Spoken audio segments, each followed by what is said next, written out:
अपना परिचय हमारे दर्शकों को दे दें। जी नमस्कार, मेरा नाम बेबी देवी है। मैं रामपुर जलालपुर गांव की निवासी हूं। अभी आप नगर परिषद का जो चुनाव हो रहा है नगर निकाय वाला, उसमें किस पद पे लड़ रही हैं? मुख्य पार्षद पद के लिए लड़ रही हूं। आप अपना परिचय दे दें। मेरा नाम अमित कुमार चौधरी हुआ उर्फ डॉक्टर ए.के. चौधरी। मेरी धर्मपत्नी मुख्य पार्षद पद पर चुनाव लड़ रही है।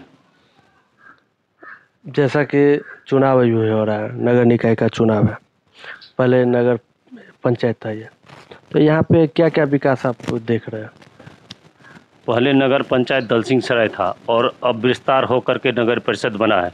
मेरे पंचायत ही रामपुर जलालपुर में अभी तक तो विकास ज़मीन पर लागू नहीं हुआ है, जो कि 40% ही योजना नल जल भी ज़मीन पर लागू हुई है और जल जमाव बहुत बड़ी समस्या है और हर घर तक शौचालय भी नहीं पहुंचा है। 28 वार्ड है यहाँ पे। जी 28 वार्ड है नगर परिषद में। वहाँ किस वार्ड में आप समस्या सबसे ज़्यादा देख रहे हैं?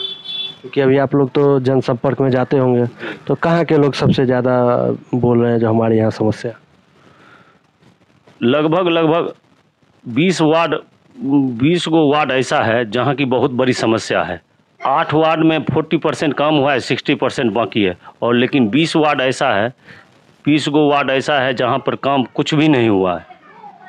मूलभूत जो समस्या होती है, जैसे जल जमाव की चर्चा हो गई, यहाँ पे पानी जो पीने लायक पानी है वो हर वार्डों में पहुँचा है क्या? नहीं, हर वार्ड को तो नहीं पहुँचा है। 40% और भी बाकी है जो बेहतर करने की ज़रूरत है। जनता के बीच आप जो जा रहे हैं, तो आपके प्रति उनमें कैसा रुझान है, क्या चाहते हैं वो लोग? जनता हमें भरपूर सहयोग कर रही है, क्योंकि लगभग 12 कैंडिडेट इस चुनाव में लड़ रहे हैं। 11 कैंडिडेट ऐसे हैं जो चुनाव लड़े हुए हैं और मैं ऐसा कैंडिडेट हूं जो कभी चुनाव ही नहीं लड़ा हूं। लोग चाह रहे हैं कि नए उम्मीदवार को मौका दिया जाएगा और बेहतर काम करके हम दिखाएंगे।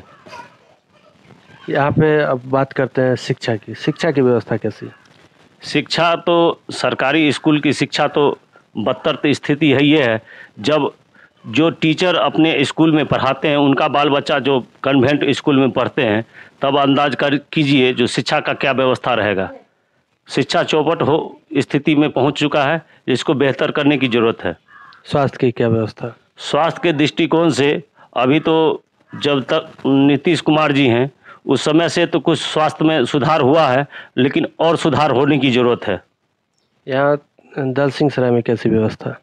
दलसिंह सराय में बहुत ही स्थिति गड़बड़ है। स्वास्थ्य के दृष्टिकोण से देखते हुए एक बड़ा हॉस्पिटल होना ज़रूरी है, जो कि एरिया भी बड़ा है और यहाँ से लोग पटना जाते हैं, उसके लिए एम्स टाइप का व्यवस्था दलसिंह सराय एरिया में होना बहुत आवश्यक है।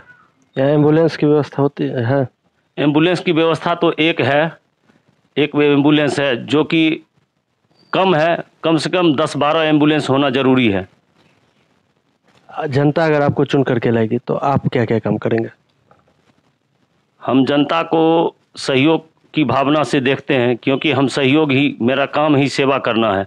जनता हमें सहयोग करेगी, यदि जीत दिलाती है तो हम उनको बेहतर काम करके दिखाएंगे। घर घर तक शौचालय पहुंचाएंगे, हर घर तक नल पहुंचेगा और जल शुद्ध पेयजल पहुंचेगा और टॉयलेट की भी वातावरण रहेगा और जल जमाव की समस्या जितनी भी है वो हम दूर करने की कोशिश करेंगे और 5 साल अंदर होते होते हम जल जमाव की निकायों से हम दूर कर देंगे। महिलाओं के लिए क्या कार्य करेंगे? महिलाओं के लिए मेरा सिलाई मशीन ही चिन्ह मिला है। मैं सिलाई मशीन का प्रशिक्षण केंद्र खोलकर मैं महिलाओं को रोजगार देने के लिए मैं बेहतर काम कर सकती हूँ।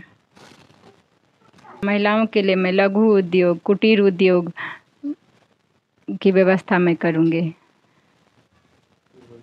के लिए क्या काम करेंगे? वृद्ध जनों के लिए वृद्धा पेंशन योजना तो हम वृद्ध लोग को पहुंचाएंगे, क्योंकि पेपर लेकर के जो 60 वर्ष का पूर गए हैं व्यक्ति, उनको वृद्धा पेंशन तो हम पहुंचाएंगे, पेपर लेकर के दुरुस्त करेंगे। और बेहतर स्वास्थ्य के लिए उनके स्वास्थ्य को देखते हुए और सस्ती दवा भी मिले, इसके लिए तो हम तो सेंटर चला ही रहे हैं। जो वृद्ध को दवाई चाहिए और वृद्ध दवा के बिना जी नहीं सकते हैं, इसलिए दवा तो ज़रूरी है, इसलिए सस्ता दवा हम दे रहे हैं उनको। ये तो सेवा कर रहे हैं। युवाओं के लिए क्या कार्य करेंगे? युवाओं के लिए खेल कूद की व्यवस्था में बृहद पैमाने पर उपाय करेंगे, क्योंकि क्रिकेट खेल हो गया और वॉलीबॉल हो गया, हॉकी हो गया, इसके लिए बढ़ावा हम तो देंगे और शिक्षा के दृष्टिकोण से देखते हुए उनको और उत्साहित करके नए मुकाम तक वो पहुँचे, इसके लिए उनको बल देना बहुत ज़रूरी है।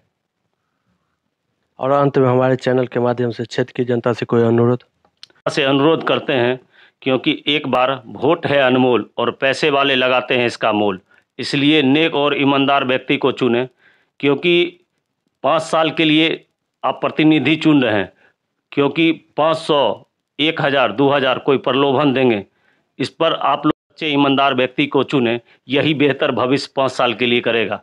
इसलिए अपना एक एक कीमती वोट, बहुमूल्य वोट है, इसको मत बेचें और एक नेक और ईमानदार व्यक्ति को दें, क्योंकि मैं वैद्य हूँ, मैं वैद्य का काम 20 साल से कर रहा हूँ। वैद्य, क्योंकि राम और रावण का युद्ध चला था, जिसमें सुसेन वैद्य रावण देश के थे, जिसमें लक्ष्मण जी को शक्तिबान लगा था। वो सुसेन वैद्य क्या किए थे? सजीवन बूटी दिए थे, मरण बूटी नहीं दिए थे। इसलिए वैद्य कभी गलत कर ही नहीं सकता है। इसलिए एक बार वैद्य को चुन करके 5 साल के लिए ईमानदारी से हम काम करना चाहते हैं। आप लोग सहयोग की भावना से हमें सहयोग करें और हम सेवा तत्पर रहेंगे। आपका चुनाव चिन्ह क्या और कितने नंबर? मेरा चुनाव चिन्ह सिलाई मशीन छाप 7 नंबर पर।